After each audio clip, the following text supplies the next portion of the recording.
Cheol is a bratty rich heir whose parents die in an orchestrated car accident. Although this accident blinds him, his hearing improves, and he discovers that the people closest to him are responsible for ruining his life. However, this makes Cheol suspicious of everyone and everything, and he slowly becomes cynical. His paranoia worsens as his 18th birthday approaches, and he asks his lawyer to double the security around him. One day, with a mini army of bodyguards, he makes a dramatic entrance at his mother's $50 million hospital where an autistic kid attacks him. Cheol, being the spoiled rich brat he is, begins to thrash him out in the open, until the kid's sister, Jong, decides to put him in his place.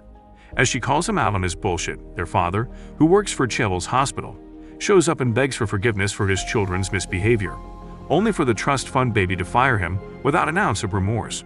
After this, as the family struggles to pay for the kid's treatment, Jong takes on multiple odd jobs, one of which brings her to Cheol's vintage mansion.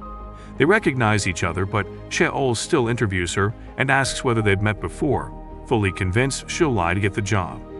When she unexpectedly doesn't, he falls head over heels in love, but expresses it by telling her she'll be his maid from now on, and he'll be her master. This S&M job post requires Jong to ogle his abs while he swims, blow-dry his hair, and admire his killer looks, whilst putting up with all his crap, until one day, Cheol's nosy aunt, Jung, promises her a fortune in exchange for spying on him. Cheol overhears their conversation and gets his heart broken, after which he fires Jong. However, she doesn't back down without a fight and calls him a tyrant who isn't blind in the eye, but in his heart that refuses to trust anyone. Cheol cries himself to sleep that night, but in the morning, he realizes there are bigger problems in his life than his failed romance with Jong. It turns out that his greedy aunt is selling his mother's hospital to a billion-dollar enterprise, the Dodo Group, without his consent. Cheol immediately calls his lawyer to bring him to their meeting place, but this whiny hustler stabs yet another dagger in Cheol's back by locking him in his house. With no other option left, he prepares a DIU rope and manages to leave his house and later hitchhikes, but to no avail. Lady Luck intervenes when Jong passes by and gives him a ride to his aunt's office, where he goes off and crashes the meeting.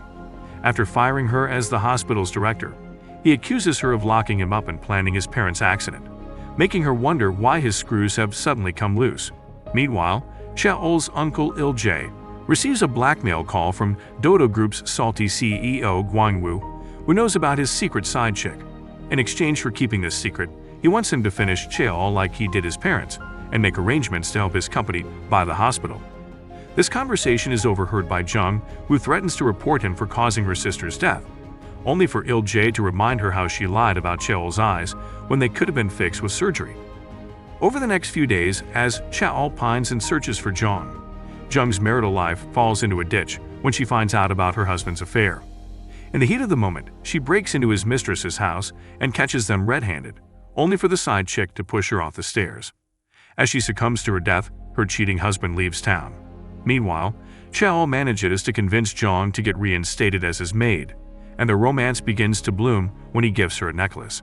However, since good luck has never been his forte, he receives a tip call that night from a shady guy who claims to have been paid by someone to cause his parents' accident and asks him to visit his hospital's path lab if he wants to know the culprit's identity. As Cheol's impatient ass leaves with Jong at once, Il-jae orchestrates a plot to make sure he doesn't make it out of the lab alive by getting him infected with a deadly mutant virus. Il-jae's dirty scheme works and Jong and Cheol are soon trapped inside the lab with a rampaging virus. However, he suddenly recalls that his mother created an animal-tested vaccine against it, only to discover there's only one vial. After fighting over who'll get it, Jong plays the hero and injects Cheol with it, who miraculously survives, only to get framed for his aunt's death by his filthy uncle as soon as he comes to. As Cheol ends up in jail, he recognizes the shady dude who called him by his voice and realizes he's been ordered to get rid of him. But for once, Cheol uses his patience and big brain to frame the villain for trying to hang him instead. However, he still refuses to reveal who hired him to plan his parents' accident. Cheol's luck begins to shine when Jong survives COVID 2.0 with Cheol's plasma, and Il-jae's henchman begins to show symptoms. Knowing that he can't survive unless infused with his plasma, this guy sells his dignity and begs Cheol for it after revealing it's his dear uncle who's been behind everything all along. Meanwhile, Il-jae becomes the hospital's director and plans to sell it to Gwang-woo. On their way to the hospital, a henchman dies before testifying against Il-jae, leaving Cheol helpless. However, he still stays at the hospital for plasma donation and calls his lawyer to reveal everything he knows. Sadly, this guy is also on Il-jae's measly payroll, and they collectively decide to admit Cheol into the psych ward, something he overhears with his superhuman hearing. However, that night, his late aunt's ex-subordinate and a Chinese conglomerate spy, Xiao, rescues him and takes him on a fast and furious car chase, only for it to be for naught as Il-jae abuses his blindness to pose as a rescue taxi and capturing him again. When Xiao learns about this with Che's help, he jumps off of a bridge after swearing revenge on Il-jae. Now with Cheol gone, the responsible uncle goes off to enjoy a hot night with his side chick, only for their honeymoon to be interrupted by her politician father, who gives him the much-needed and well-deserved bloodbath. However, Il-jae's sneaky ass tells him how his daughter pushed his late wife off of the staircase and blackmails him into allowing them to get married. On the other hand, Cheol survives his fall and gets humbled by living the life of a blind beggar. While Il-jae's ugly face keeps him awake at night, Cheol still doesn't forget about getting his revenge, and one day, his life finally turns around for good when he finds Che at a subway, and she agrees to help him get his life back in exchange for his blood plasma, with which her Chinese boss wants to create a vaccination for good money. Meanwhile, Il-jae takes a plane to the US and finds an emotionally traumatized little puppy, Gunwoo, who happens to be his boss's missing, illegitimate son. Upon learning that his Dutchback father is actually the billionaire chairman of the Dodo Group, Gunwoo agrees to join Il-jae's side to get revenge on him and take over his company. On the other hand, Cheol gets his eyesight back after surgery and goes abroad for higher education. He returns after 2 years to learn that Il-jae has been promoted and his father-in-law has become a congressman, making him untouchable. However, he's more interested in finding Zhang and asks Che to look into her whereabouts. Che knows that Zhang died a few years back due to a fire, but chooses not to tell Cheol about it just yet. On the other hand, Su-dian, a girl who seems to know Zhang, comes across Gunwoo, who moves into the rental building she manages and walks in on her, while she's dealing with an urgent episode of constipation. The following day, he dons an outrageous outfit and hits his father's company, only to see the Dutchback ignore him completely. Later, after lecturing Gunwoo for being reckless, Il-jae smuggles the answer sheet for the upcoming hiring interview and hands it to him. On test day, Cheol, who has now assumed a new identity, comes across Su-yeon and mistakes her for Zhang, only to shake it off after hearing her name. After finishing the test, Cheol offers his umbrella to a stern woman, who turns him down, and despite his reluctance, ends up sharing it with Gunwoo.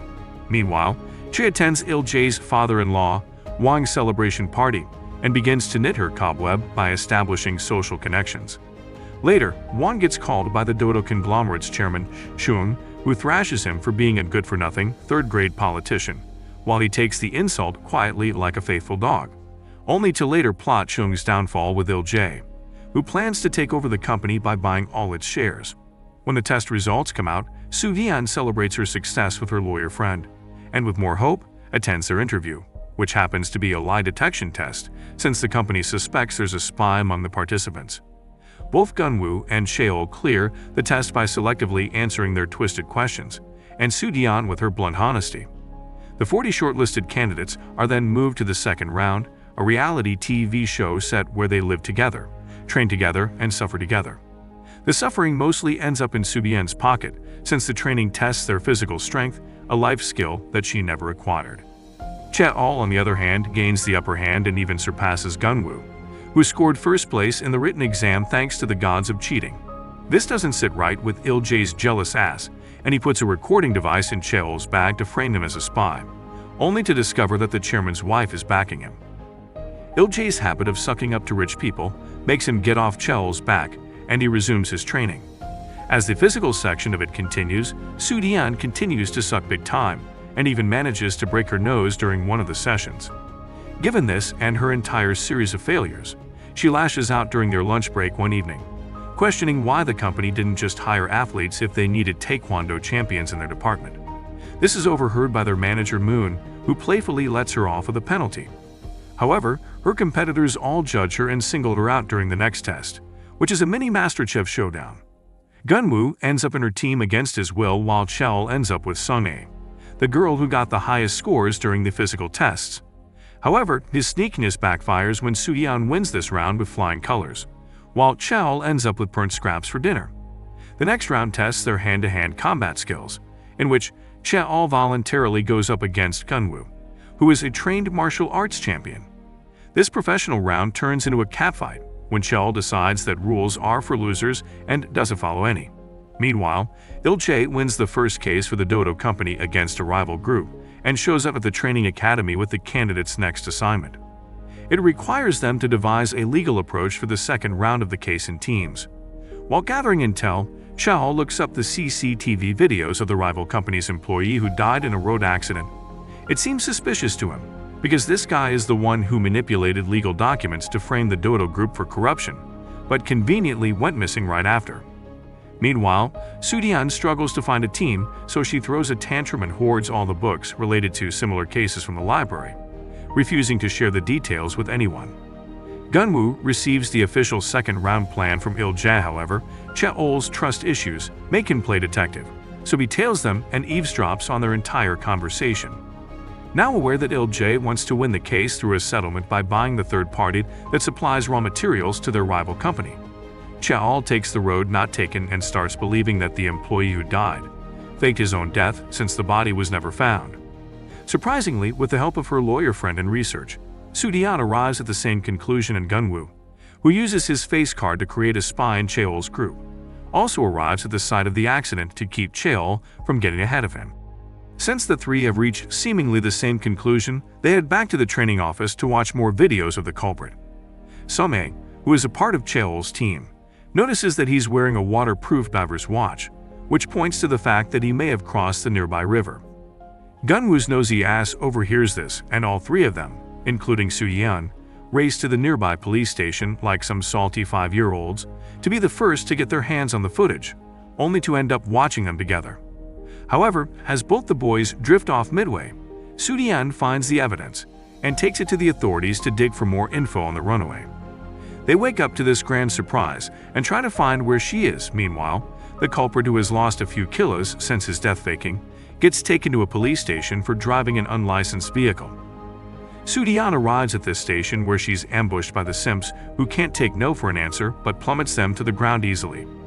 However, they still follow her inside like lost puppies, and despite the culprit being right in front of them, all of them fail to recognize him thanks to his gym membership.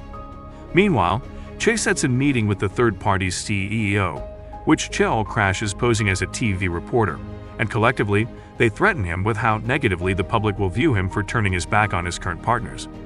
This seems to work, and although Chae wants to celebrate their win with a few bottles of vodka, Cheol leaves after asking her to keep looking for Jong. He returns to the police station to find Soo-yeon sleeping, and since she reminds him of Jong, he traces her face to see whether she matches her, only for her to be startled awake. After she asks him whether he's a creep or in love with her, Cheol shrugs her off, and while he looks into the files, an idea pops into his mind. He deliberately provokes the suspect in the police's custody to hear his voice and memorizes it. On the day of the project submission, Cheol's team submits theirs with this hypothesis, and expectedly, all of them fail to make it to the top 8, and thus fail to clear the second stage of training, while Gunwoo secures the first spot once again. However, while Il-jae celebrates this, Moon intervenes and announces they'll finalize the results after the official hearing of the case, pissing Il-jae off. As Gunwoo's cocky ass takes off with all his loser friends, Cheol's team captures the suspect before he runs away, and Il-jae's original plan for winning the case fails after the third party gets sold to their rival company, instead of the Dodo Group. Without any leverage left to settle the case, Il-jae struggles to present an argument, only for Cheol to arrive at the last minute with the suspect in custody. To prove his identity, Cheol submits his phone as evidence, on which he's had a conversation with the prosecutor about receiving bribery money from him and wanting to escape the country. As the case is won, Cheol and Soo-yeon rekindle with a bear hug, while Gunwoo's team cries. Moreover, Cheol gets invited to meet with the chairman's son and company's CEO, Gwang-woo, and wins his favor, only to be reminded of how this rat masterminded his parents' deaths. During the meeting, however, as Il-jae gets rightfully thrashed for being useless, Cheol lies that he did what he did on his suggestion, saving his sorry ass. Later, as his hurt ego tells Cheol he can't score one with him by flattery, He says it has been his desperate lifelong dream to score one with him, which instantly sweeps Il-jae off of his feet. However, he keeps his cool and dismisses Cheol. The final results arrive and Cheol and Soo-yeon land in the first two places, while Gunwoo falls to the third degree and takes it out with some alcohol and a self-affirmation to completely destroy Cheol. Meanwhile, Cheol asks Che to look into Gunwoo's fishy relationship with Il-jae. Soon afterward, the next stage of training begins, and the 8 finalists fly to China. There, Cheol and Gunwoo become roomies, and despite their mutual hatred, wake up in each other's arms in the morning. Afterward, they are forced to partner up for an upcoming mission, and Soo-yeon chooses to be with Cheol, while Sumi ends up with Gunwoo. While they practice dance in slow-mo, Dodo Group's stocks plummet due to some counterfeit drugs interfering with their sales, and since the newbies are in China, they get assigned the task of becoming friends with the mastermind behind this problem, Michael, and locating his illicit drug factory. The first step to this is attending a dance party, during which either Soo-yeon or Sung-hee needs to swap his tie pin for a new one with a camera, and Cheol and Gunwoo need to beat him at Chinese poker. During the party, after Cheol fixes Soo-yeon's massive wardrobe malfunction using a 5-minute crafts video, she lands her shot at Michael, who instantly takes an interest in her, thanks to her pick-me persona, and invites her to his room. Soo-yeon is ready to use this as her chance to swap the pin, but Cheol assumes the role of her overprotective boyfriend, only for her to put him in his place. Meanwhile, Wang meets up with Chung, who asks him to nominate a Nepo baby for his Congress seat, only for him to decline him for the first time in forever and nominate his daughter instead. Back in China, Soo-yeon meets with Michael, but when things start to get heated, she chickens out and accidentally spills her wine on his shirt. He decides to wash up, and while he's gone, she swaps his pin and leaves with an apology note. The next stage of their mission starts in the gaming arena, where Cheol and Gunwoo go up against him in a game of mahjong. While the camera on his tie pin shows all his cards and Moon dictates that to them on their earpieces. The first few rounds end with either Cheol or Gunwoo's victory, which pisses Michael off since he's never lost a game before. In the heat of the moment, he takes off his coat and tie, along with the camera, and the cheat code begins to fail. However, Cheol still does a number on him, and both he and Gunwoo end up with Michael's contact info. The next morning, Il-jae's butthurt ass lands in China to put Gunwoo back on the pedestal, only for Soo-yeon to be the first one to receive Michael's call. He invites her on a date, and while he genuinely rizzes her up, Cheol and Gunwoo assume the role of her stalkers. Everything runs smoothly until Cheol receives a game invite from Michael too, and Gunwoo sabotages everything out of jealousy by calling him and telling him the truth about both Soo-yeon and Cheol's identity. Feeling betrayed, he drugs Cheol and tortures him under a truth serum, under the effects of which he reveals their true identity and motives. However, just before things blow up in flames completely, Cheol tells him in Chinese that the real rat is Gunwoo, who he should be wary of. Hearing this, Michael lets them off alive, and while Moon is furious at Gunwoo's underhanded methods, Il-jae supports him, saying that methods don't matter but results do. After taking out his anger on Gunwoo, Cheol flirts with Soo-yeon in a pool, and they both try to forget about how they almost died while the jealous prick watches them. On the day of Gunwoo's meeting with Michael, he proposes investing in his counterfeit drug manufacturing business. When he shows interest in the offer, Gunwoo inquires about the mysterious location of his factory, and Michael sets a date for them to visit it together. On D-Day, the police task force and the Dodo Group's 1-8 army tail them to catch Michael red-handed, but he easily lures their dumbasses to his trap, and even bribes the police to capture them instead. When everyone has been tied up for good, Michael tells his men to keep their hands off of Cheol, who is his best friend from now on. As Il-jae and Gunwoo get their karma for good, Michael frames all the Dodo Group employees for using fake bills, which is considered a serious offense in the country. Soo-yeon narrowly escapes after receiving Cheol's warning while he plays buddies with Michael, and they gang up against Il-jae's weak ass. At Chung's place, his butler begins investigating his missing illegitimate son after overhearing his wife's conversation, much to her fury. Meanwhile, Cheol wins all of Michael's trust, and he takes him to his mysterious drug factory, which happens to be a ship on the sea. As soon as he gets there, he calls Soo-yeon and asks her to use the number on the business card he gave her a few days ago and share his location. It turns out that Cheol has been working for Chung all along, and this number belongs to a Chinese detective who is also looking to capture Michael. The ship is soon raided, but the drug lord narrowly escapes with Cheol's help, who still wishes to value their so-called friendship after stabbing the poor guy in the back.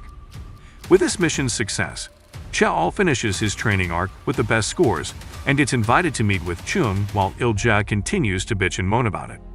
Meanwhile, Che learns about a woman called Jai-hai, who is desperately trying to expose the fact that Gwang-woo's company has been using the cancerous agent, T9, in the manufacture of household goods. A few days later, Cheol finally learns about Jung's death and mourns her, unaware of the fact that Soo-dian is her and that her autistic brother is still alive too. On the other hand, Chung also learns about his missing son's existence, but still doesn't wish to meet him, hoping to receive the world's shittiest dad award someday. The following day, Moon gets promoted to the department's head, and Cheol and Sung-hye end up in his private wing, while everyone else ends up in the general office, including Gunwoo. Later on, Cheol gets on Chung's good side and receives his very first task to pick up his spoiled daughter, Shin, from the airport. Her trashy attitude instantly reminds him of his younger self, and though he finds it intriguing, she quickly tires him out with her childish tantrums. Deciding that he's had enough of her bitching, Cheol drags her along to a spa where her mother booked her an appointment, and she's left with no choice but to obey him, which strangely turns her on. Surprisingly, Soo-dian is visiting the same spa, along with Che, who instantly recognizes her and is shocked to find that Jung is still alive. Soo-dian also recognizes her from back when she worked at Cheol's mansion as his maid. However, they both pretend not to know each other. On the other hand, Shin is losing her shit from being yanked around and heads to the changing room, only to find Soo-dian meddling with her clothes. Assuming she's a maid sent by her mother, she bitch slaps her, only to be taught the lesson of a lifetime as Soo-yeon pulls her hair out and ruins her K-pop idol image. As she leaves her with a warning, Cheol enters the room only to discover Shin in a sorry situation. The spoiled brat tells him to catch Soo-dian right away, but he instead helps her escape. Upon reaching home, Shin is introduced to her father's favorite Nepo baby and her potential future husband. However, she claims to have chosen Cheol for herself, only to piss everyone off. Meanwhile, Gwang-woo ogles at Soo-dian at a bar party he's hosted, which pisses Gunwoo off and leads to a verbal showdown between the stepbrothers. However, Gunwoo has to suck it up in the end, simply because his opponent is a billionaire and his boss. On the other hand, Il-jae is introduced to Gwang-woo's gangster subordinate and orchestrates to throw Gwang-woo off of his high horse by leaking the cancerous T9 from its plant. When a worker checks this plant in the morning, it bursts, and he ends up in the Dodo hospital, where Che is working with Jia-hai. Seeing that T9 has claimed another victim due to Gwang-woo's pathetic greed, Jia-hai hosts a press conference to expose the truth. However, Gwang-woo successfully encounters it by hosting one for himself with a lot of bribery money. Cheol gets wind of the situation and overhears a conversation between Il-jae and his sidekick, only to realize that those two are trying to expose Gwang-woo's secret about T9 to rid him while pretending to be his friends. To make sure this happens, Cheol seeks Moon's assistance, whom Gwang-woo has assigned to clean up after his shit. The next morning, Shin becomes the director of their department, and although Soo-dian tries her best to stay hidden, the spoiled princess instantly recognizes her, making her realize just how fucked up she is. Shin calls both her and Cheol into her office and fires Soo-dian right away, only for her to get down on her knees and beg her not to. She even offers to let her pull all her hair out or beat the crap out of her, while Cheol finds it reminiscent of what her father did in the past. Being the perfect boyfriend that he is, he fools Shin by warning her how the internet might cancel her if Soo-dian's loud mouth and shitty personality decide to expose what she did to her, which works, and she instantly changes her mind. Later, Soo-dian thanks him with a tight hug, which triggers Gunwoo's insecurities. Later at night, Sung-hye uses a hacking device to extract all the info about T9 from the company's intelligence department, and Cheol learns that the profit made from this carcinogen is translating into Gwang-woo's $1 million slush fund. To make matters worse, the employee who got injured at the T9 plant dies at the hospital, and Il-jae's sneaky ass bribes his family into signing a non-disclosure agreement, ruining Jia-hai's chances of exposing the truth. The next day, Soo-dian and Gunwoo spy on Jia-hai by posing as volunteers for her NGO under Il-jae's orders, while Cheol gets stuck with Shin, who tries her best to sabotage Gwang-woo's upcoming company commercial to kickstart her modeling side gig. While the siblings engage in a bickering contest, Cheol learns that Gwang-woo's weakness is his gangster henchman, Yang, who is filthy rich and lives in a building surrounded by his macho underlings. He meets up with Cha, who explains that the only way to get into the building is by pulling a James Bond stunt on a zip line. While he mentally prepares himself to do so, they observe that Yang keeps a seemingly important USB in a necklace and keeps important files in a corner somewhere, assumingly in a safe. Meanwhile, Sung-ae is also in the building, posing as a hostess, but on a mission to steal the same info as Cha-ol. Back at the rooftop, the James Bond stand-in makes his dramatic entrance into Yang's office and locks the doors while copying all the data from his laptop. However, his little stunt fails when Yang's men break in, and he's forced to run for his life. Fortunately, Sung-ae comes to his rescue, and though Cheol gets injured, the two still manage to escape Yang's building. However, his underlings immediately chase after them, and with Cheol's bleeding guts, they can't help but take refuge in an abandoned clinic they find on their way. There, Sung-ae stitches his wound and their relationship goes through some major plot development, thanks to which they agree to share their info on Yang without inquiring about each other's identity. Cheol returns home to discover that the data he risked his life for is Yang's secret adult content. Meanwhile, on Il-jae's orders, Gunwoo sabotages Jae-hai's efforts to prove T9's truth, and Soo-yeon's dumbass also starts believing she's only bullshitting to make money. Back at the chairman's mansion, his jealous wife discovers his ex's photo in his diary, and though she wants his butler to eliminate all possibilities of him finding the long-lost son, he goes off the tangent and asks Moon to find him instead. Meanwhile, Gunwoo continues to fantasize about becoming a part of the family. The following day, Jae-hai meets with an imprisoned company employee who allegedly confessed to her late husband about T9 right before he lost his life. However, this guy is being threatened as well and refuses to admit anything at first, only to fake an illness to steal a phone and call her later. However, his stunt fails and lands him in a secret hospital facility. On the other hand, Cheol's team installs cameras in Yang's office, and he finds that the safe is behind a painting on the wall that unlocks with his handprint. Knowing they can't break in without getting close to him first, Cheol becomes a waiter at his bar and teaches Sung-ae the art of seduction. However, all her desperate efforts only win her a clonery badge from Yang. Meanwhile, Soo-yeon discovers that Jae-hai has a daughter who is suffering from cancer as well, and the culprit is T9. This shakes her entire belief system, so when the guy in jail calls them again to meet up with him somehow, she forces Gunwoo to go along with her as she poses as a lawyer and enters the facility. However, this news gets out and Yang orders their assassination, a revelation Cheol learns of through his secret camera and microphone. Meanwhile, the ex-employee reveals to Soo-yeon that everything that Jae-hai claims is the cold, harsh truth, and his confession of it is safe in her husband's phone from when he filmed it before dying. Just as she's reeling from it, Cheol calls and tells her to leave the hospital immediately if she wants to make it out alive. She takes it at face value and runs away with the prisoner moments before Yang's men break into the meeting office. Although they've managed to escape the secret facility, Yang's men catch up to them on the road and crash into the prisoner, while letting Soo-yeon and Gunwoo escape. After he dies, the two head to a restaurant to drink down their sorrows, where Gunwoo wonders how Cheol knew about their whereabouts, and Soo-yeon accidentally witnesses a conversation between Yang and Wanwoo, whose shitty luck brought them to the same restaurant as her. Although this greatly disturbs her, she continues to side with Il-jae and removes all of Jae-hai's evidence to pay her sick brother's hospital bills. When the emotional burden becomes too heavy to bear, she drinks it down with Cheol. However, just when things get steamy, Gunwoo cock blocks him and confirms that the thug who broke into Yang's office was him. Upon learning this, Il-jae is rather impressed and thinks about recruiting him to his self-proclaimed Justice League. Later at night, Sung-ae finally lands her chance with Yang by channeling her inner Uma Thurman. She later offers him a body massage and drugs him with Cheol's help, after which they drag him to his room and open his safe. Cheol notices Jae-hai's husband's phone in there but has no idea who he is, and only sticks to the documents. Moreover, they extract the records of Gwanwoo's slush fund account from the secret USB. However, Il-jae gets wind of this and follows Cheol's car to see where he'd take the documents. Cheol notices his car and scores one with him by heading to his house and handing the documents to him instead, finally landing in his good books.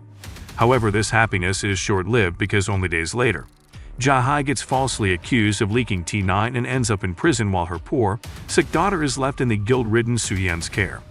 Cheol visits the hospital to find Soo-yeon there, only to learn that the phone he saw in Yang's safe has proof of Wang Wu's crimes and T9's reality.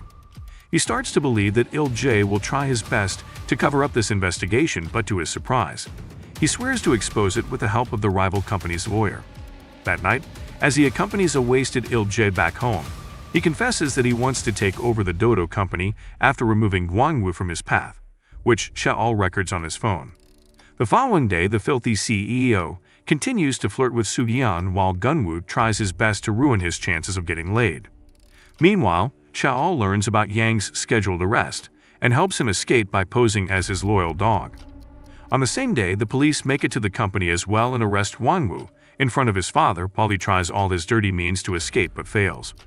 Although angry at the mess his son has created, Chung tries to hire the best lawyers in the country, only to be turned down due to the falling shares of his company, while Wang waits for him to come begging before him.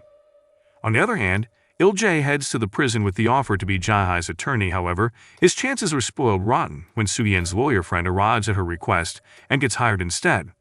Back at the hospital, while Su-yan takes care of Jai-hai's daughter, Gunwoo feels ridden with guilt as well. Later, as Su-yan plays detective and heads to the scene of the crime to prove Jai-hai's innocence, she almost gets caught. However, Gunwoo rescues her and gives her the princess treatment, but to no avail since she's still hooked on Cheol. That night, as Yang plans his escape via the ship with Cheol's help, his men tail Il-jae and kidnap him while Cheol learns that the phone with the evidence will be arriving at their getaway point via some courier service. When he calls the prosecutor to inform him about it, he learns that they are tailing his location. Surprisingly, however, Yang takes a detour and brings Cheol to the land of his dreams, where he sees a beat-up, tied-up Il-jae and is offered to be the one to punch a dagger through him. As flashbacks of his family's demise run through his mind, Cheol gets under the influence of emotions and almost stabs him, stopping only seconds before the prosecutor arrives with his men. While they beat Yang's men to a pulp, Cheol becomes Il-jae's guardian angel and incapacitates Yang, only to be hugged by Il-jae's disgusting self later. The next day, Wang Wu gets out of prison on bail and heads home, expecting to be dearly welcomed, only to become Chung's punching bag. Shin, on the other hand, heads to the hospital to shoot her next commercial, where Jai-hai's daughter publicly calls her out on her bullshit. She pushes her in the heat of the moment and the girl falls, losing consciousness. Startled by the accusation, Shin asks Cheol about the whole T9 thing, only to learn that her moron brother is behind all this. Later, she informs her father about Wang Wu's underhanded crimes, which probes Chun to give him up for adoption. As Wang Wu runs up to his mama to save his ass, Chung asks his butler, Gong, to start looking for his second son. Meanwhile, Il-jae celebrates getting his hand on Jai-hai's husband's video, which he plans to use against Wang Wu in court to keep him from being released for at least a few years. Sadly, before the court hearing, Jai-hai collapses in prison and goes into a coma after her condition worsens. Upon inspection, Su-yan discovers that she has the same cancer as her daughter, and both of them got it from T9's exposure. Gunwoo watches this from afar too, and can't help but feel distressed and guilty. Cheol arrives at the hospital too, and breaks the news about the newfound evidence, thanking Jai-hai for her husband's efforts, and later taking his chance to raise up Su-yan over some drinks. Unfortunately, at the next case hearing, it turns out that the video has been deleted from the device, and all other evidence has been completely wiped out thanks to Chum and Moon's collective efforts. With no other means to win the case left, Su-yan, Cheol, and Gunwoo all contemplate presenting themselves as a witness against Wang Wu, but due to the burden of their ultimate goals, both the boys back away. Being the boss lady that she is, only Su-yan steps forward, under the influence of both guilt and a sense of justice, and testifies against Wang Wu, along with the video evidence of his conversation with Yang that proves his knowledge about T9's side effects and his hand behind Jai-hai's imprisonment. As Wang Wu is imprisoned for 5 years for his crimes and greeted at the prison with rotten eggs instead of confetti, Cheol tells Su-yan she did a great job and was almost like a hero up in the witness box.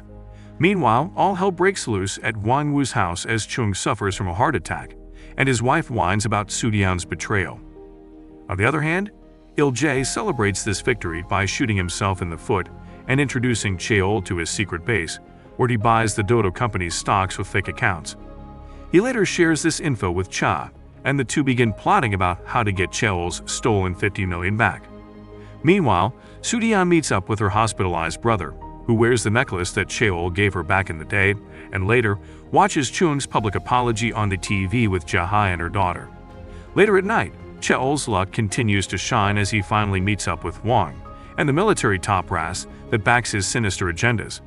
Eavesdrops on their conversation and learns that the cranky military tycoon wants Wang to cover up the recent exposure of the low-grade military tires they've been selling in exchange for the millions of dollars that Il-jae needs to take over the Dodo company.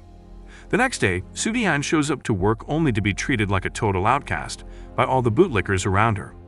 To make things worse, Chung's Karen wife shows up and slaps her across the face in front of everyone, before firing her with utter humiliation.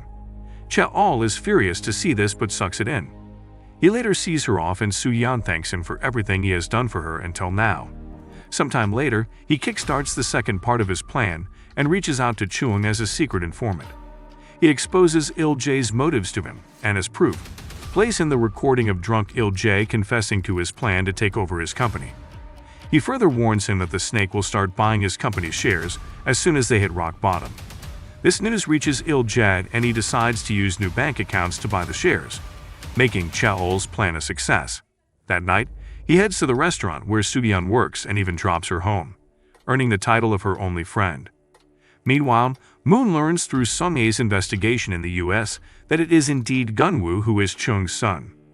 When the chairman learns of this, he arranges a meeting with him and embraces Gun-woo, saying that he has only wished to see him face to face. As Gun-woo is moved to tears, he calls him father, and the two later share dinner. However, this long-awaited emotional reunion is interrupted by Cheol, who calls Chung as the informant and wishes to meet him right away, but only if he comes alone. As the chairman arrives at their meeting place, Cheol exposes his identity and tells him about Wang's godfathers in the military business and the millions they'd soon lend to Il-jae. Startled to see how Il-jae's own pet is betraying him, Chung asks about his motive, only to learn it's a personal grudge. Right then, Cheol hears footsteps belonging to Gun-woo and flees to keep his identity a secret. Gun-woo follows after him only to become minced meat as Cheol practices some karate moves on him. The following day, Il-jae asks Cheol to keep an eye on the chairman as Gun-woo has overheard him talking to an informant. Once he leaves, Cheol asks what he was doing with the chairman, only to trigger a catfight. Moon intervenes and tells Cheol to apologize to him since he's the chairman's son. But since main characters are higher up in the hierarchy, he tells him to suck it up as long as he isn't his superior in rank. That night, Gun-woo is invited to Chung's house for dinner, where his obnoxious wife greets him by calling his mother a penniless side chick, only to be kicked out of the room by her husband. Meanwhile, Wang bribes newspaper editors to scrape off the news about faulty military tires, but with Cheol's info, Moon makes one of them put it on the newspaper's first page. As the papers get printed, Wang receives a thrashing from the corrupt billionaire who refuses to lend him the promised funds until this matter is solved. As a result, he holds a press conference and announces the formation of a legal team to investigate the faulty military tires and recurrent accidents. On the other hand, Gun-woo and his puppies show up at Soo-dian's restaurant, and the bitch who's always ogling Gun-woo insults her by paying her some pity money as a tip. Although Soo-dian respectfully keeps it, the incident stirs an inside debate, making Gun-woo lash out and say there is nothing wrong with tipping her. This disappoints Soo-yeon, and she tells him never to show up before her again. That night, he gets drunk and ends up at her house, while a gangster sent by Gwang-woo follows her. Luckily, he runs away after seeing Gun-woo, who collapses in her arms like some Disney princess. She tucks him in for the night and takes the couch for herself, only to wake up in her bed the next morning. In the meantime, Il-jae's henchman tails Cheol after they begin suspecting he's the informant. However, to get him off his back, he frames one of his office workers as Moon's spy. That day, while he celebrates this with Cheol and Gun-woo, Il-jae receives a call from the cemetery responsible for keeping Cheol's parents' urns, and he refuses to pay them anymore, telling them to just throw it away. Hearing this, Cheol immediately takes his leave to reach the temple, only to find that he's too late and the ashes have been scattered. As he desperately clings to whatever remains of them, his eyes become bloodshot with anger, and he heads out to finish Il-jae off once and for all. His fit of rage is cooled down by Cha, who catches him only moments before the disaster ensues, and he later drowns it out during a drinking and crying session with Soo-dian. The next day, Cheol's luck continues to rot as Gun-woo is promoted to become the head of their department using his newly acquired dad privilege. However, He finds some hope later when he switches Il-jae's new bank accounts with the ones Che has created for him. Moon informs him they'll act on the coming Wednesday. Only a day before Il-jae plans to make his move, however, Il-jae gets wind of this and decides to begin on Tuesday. His employees transfer all their previous funds to these new accounts, but unbeknownst to them, they end up in Cheol's hands. However, Che later informs him they've only collected 20 out of the 50 million Il-jae stole from his parents. He assumes he's kept the rest of it in the form of money bonds and devises a plan to get his hands on it too. Now that he's loaded, the first thing Cheol does is secretly pay for Soo-yeon's brother's medical bills, and as a result finally lands his chance to meet him. Her brother recognizes Cheol's voice and calls him by his original name, making him suspect that Soo-yeon is in fact Jong. With butterflies in his stomach, he waits outside Soo-yeon's restaurant to pick her up from work, only to discover she's offering driving services after waiting tables. He follows her car to pick her up later, unaware that the one in her passenger's seat is sent by Gwon-woo and wishes to hurt her. After luring her into a dumpster, the man begins to attack her, only to be beaten to death by a furious Cheol, who halts his fists only after Soo-yeon begs him to. He later takes her home and asks her to reach out to him if she's ever facing difficulties again. The following day, Chum tries to talk to multiple old friends for loans to buy back his shares, only for all of them to turn him down. Cheol shows up like their knight in shining armor by offering the 20 million he has just stolen back from Il-jae and reports to Il-jae that Chum is about to buy back his shares within a few hours. As he desperately returns to his secret base, Il-jae discovers that the fake accounts are all empty and his henchman, whom Che has kidnapped, is nowhere to be seen. Cheol deduces that he must be the traitor since he created the new accounts before vanishing and accompanies Il-jae as he heads to a bank safe to bring out the 30 million he has kept in bonds. Meanwhile, Chum's team has already started their process and is buying the shares at supersonic speed. On their way back from the bank, Cheol asks Che to hit his and Il-jae's car with a truck and steal a bag with the money. However, being a Cheol simp, Che fails to bring herself to hurt him and flunks his plan. With no other option left, he crashes his car into another, and while they both lose consciousness from their injuries, Che steals the money. On the other hand, Chum wins back his company and tells Gunwoo to sever all sorts of connections or sympathy he might have for Il-jae, because he's going to fire his sorry ass the moment he sees him again. While Il-jae mourns the loss of his money and the opportunity to take over the Dodo group after regaining consciousness, Cheol celebrates it and comes across Soo-yeon and her brother, who treats Cheol like his long-lost brother. Back at the chairman's house, his wife spirals back into her alcoholism history and assaults everyone at the house, including the chairman's butler. When Chum returns home, she fights with him too, but he simply tells her to get lost. Like a sour loser, she ends up begging Wang to release Gwon-woo from prison in exchange for all her shares of the company. A few days later, Gunwoo suggests the idea of recruiting Soo-yeon into their company to counter the internet backlash they're receiving and sends his men to get her. He later convinces her to become his personal secretary and the new face of Dodo, replacing Shin. That night, Cheol pays Soo-yeon's brother a visit and traces the necklace, only to confirm his suspicion regarding Soo-yeon's real identity. As he desperately calls her to tell her he's the long-lost billionaire who's head over heels in love with her, Soo-yeon gets caught up with Gunwoo, who embraces her in his sleep.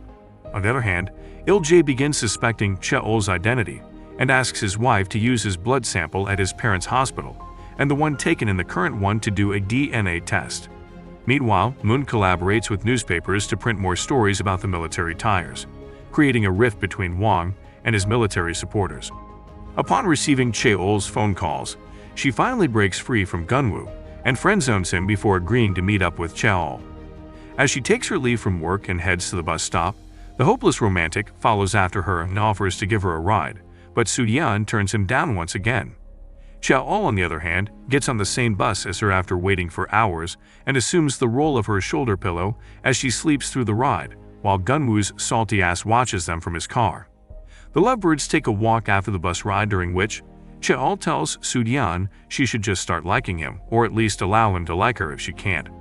Completely dumbfounded but secretly smitten, she bids him goodbye but watches him from afar with eyes full of love, a scene that Gunwoo witnesses and gets jealous over. In the morning, Il-jae's wife heads to the hospital to collect Cheol's blood sample, but Che gets there first and manages to stall her while her right-hand man replaces the sample.